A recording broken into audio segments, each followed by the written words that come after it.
É complicado a gente falar em cima de um fato real. Há menos de uma semana, faleceu o jornalista Ricardo Boechat de uma forma violenta e repentina. É triste vermos uma família despedaçada por uma perda como essa.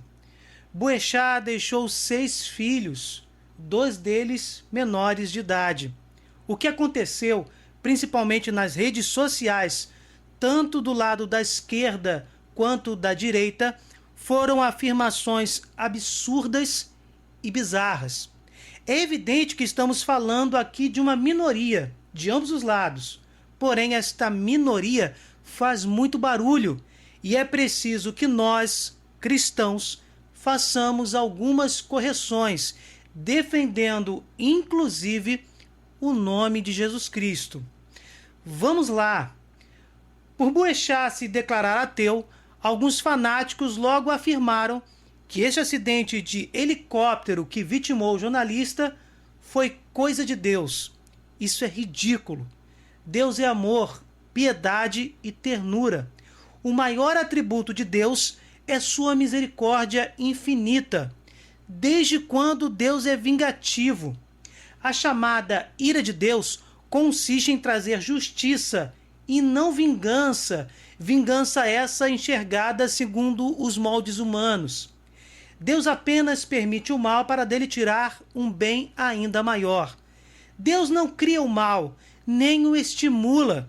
Se de um mal que está prestes a acontecer, um bem maior não for extraído por Deus, Deus não permite esse mal. Simples assim. A sabedoria de Deus não pode se encaixar na nossa pequenez humana. Podemos tocar esta sabedoria, mas não compreendê-la totalmente. Achar que Deus se vingaria de um jornalista porque ele tem suas opiniões é uma afirmação infantil e medíocre.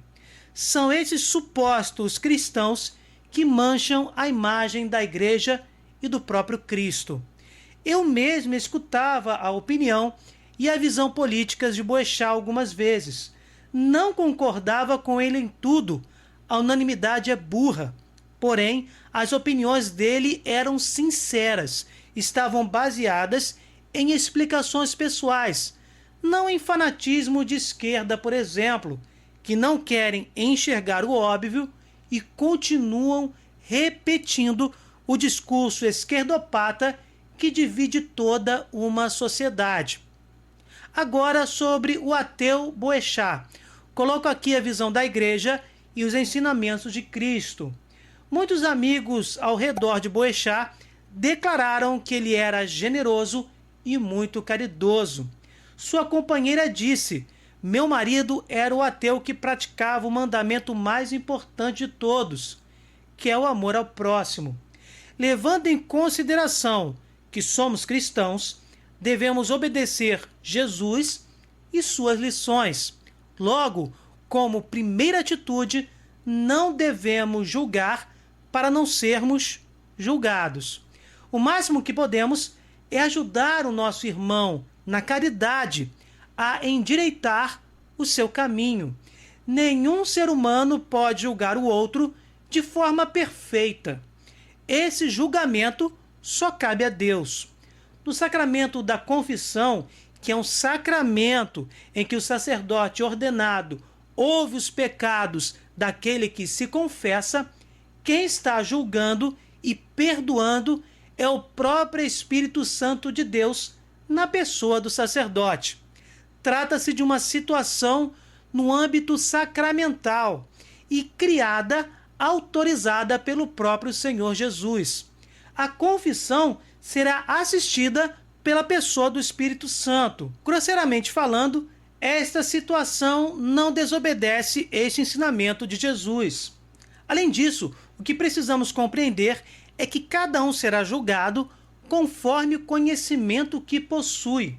Se um ateu é caridoso e Jesus lhe foi apresentado de forma distorcida, caricata e com desinformação, aquele ateu não recebeu verdadeiramente o anúncio do Evangelho, mas sim um contra-anúncio, a propagação de uma mentira que acaba o desviando da verdade, que é o senhorio de Jesus.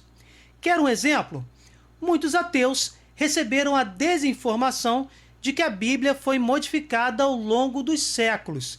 E isso é uma mentira deslavada. O Antigo Testamento pertence à cultura e ao povo judaicos.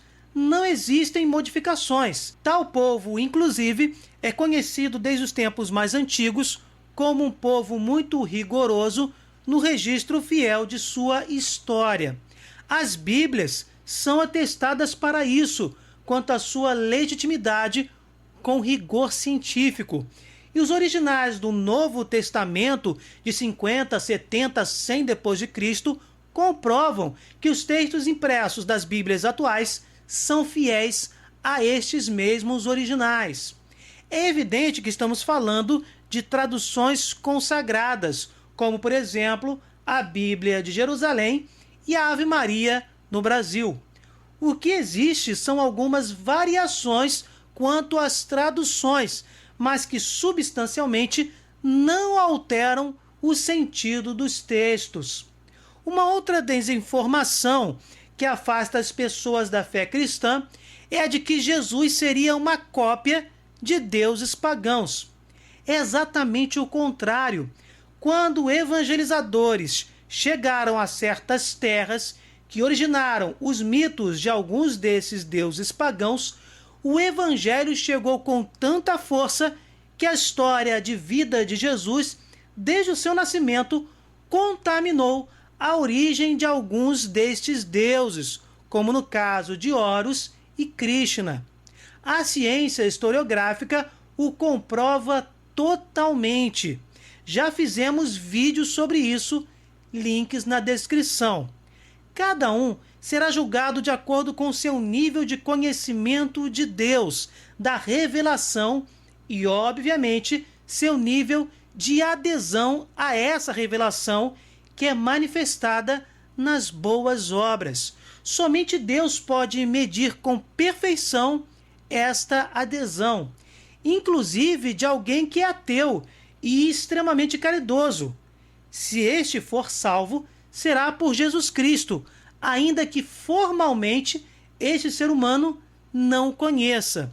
Toda a caridade que este homem praticou, se legítima, gratuita e altruísta, teve sempre como fonte o próprio Deus, que por obstáculos que o homem não pôde sobrepujar durante sua vida mortal, ele declarava explicitamente não existir. Se este homem não poderia alcançar este conhecimento, manteve-se em uma ignorância invencível.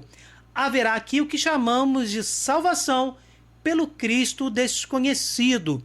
É exatamente por isso que Jesus, por exemplo, na cruz, pede ao Pai por aqueles que o colocaram ali, dizendo: perdoa-lhes, eles não sabem o que fazem. Por isso Jesus também diz: se eu não viesse e não lhes tivesse falado, não teriam pecado, mas agora não há desculpa para o seu pecado.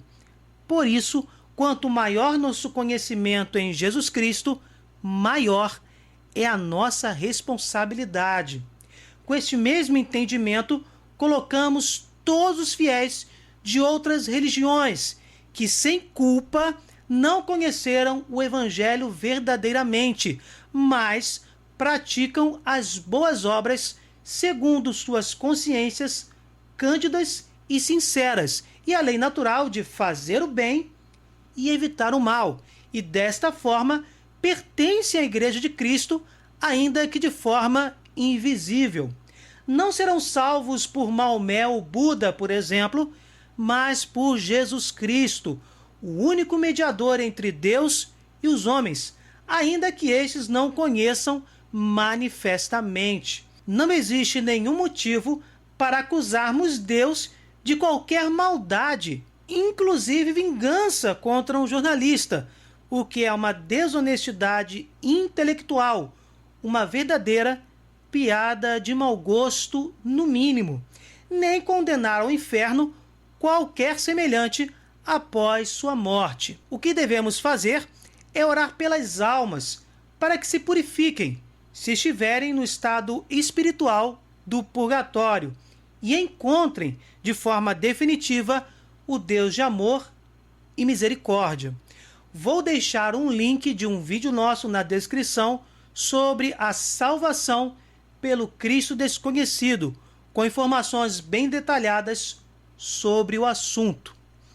Que Deus o tenha, Ricardo Boechat. Bem, gente, se vocês gostaram, deixe seu like, compartilhem, se inscrevam no canal, fiquem com Deus, desculpem qualquer coisa e até o próximo vídeo.